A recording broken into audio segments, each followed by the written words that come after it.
Thank you, Mr. Chairman. Thank you, members of the committee. I have been asked to introduce House Bill 630 today. That was the increasing of the fines for the OHRV. This bill came to us. We're conducting a public hearing. Please be quiet. If you're milling around, close the door. Thank you. This bill came to us because the fines that were currently in place weren't acting as the deterrent that they should be. In fact, they were a prize for most people. They would get a ticket and then ask to have their picture taken with the officer that gave them the ticket because it was a thing of joy for them. So this bill came before our committee.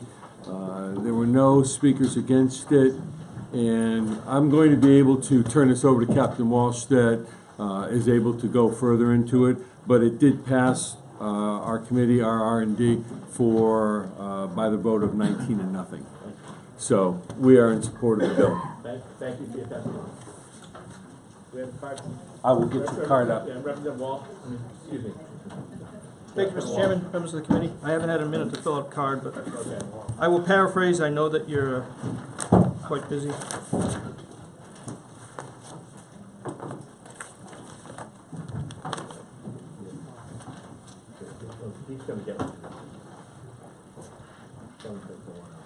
So this bill came about as a result of a meeting with first the New Hampshire Timberland Owners Association, who felt that the fines were not a deterrent and were having damage to their property by people operating without permission.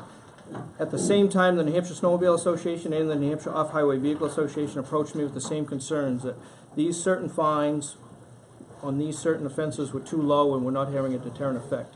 And it's the first time in 21 years that I've had both the user group and the landowners where they use these things all come together to ask for an increase in fines.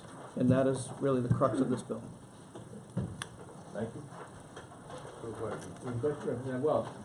Yeah, in this bill, I haven't seen this before. I'm okay with a fine, but it says on line 24, provided, however, that from each fine collected by a district court, there shall be deducted $10 and 20% of that part of the fine which exceeds $10.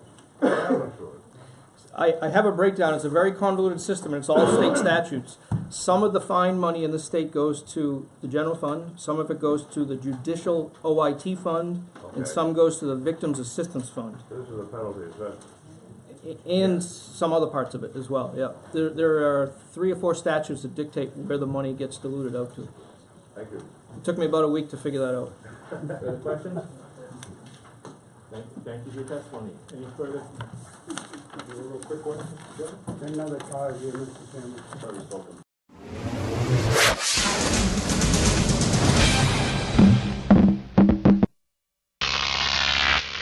Crop TV.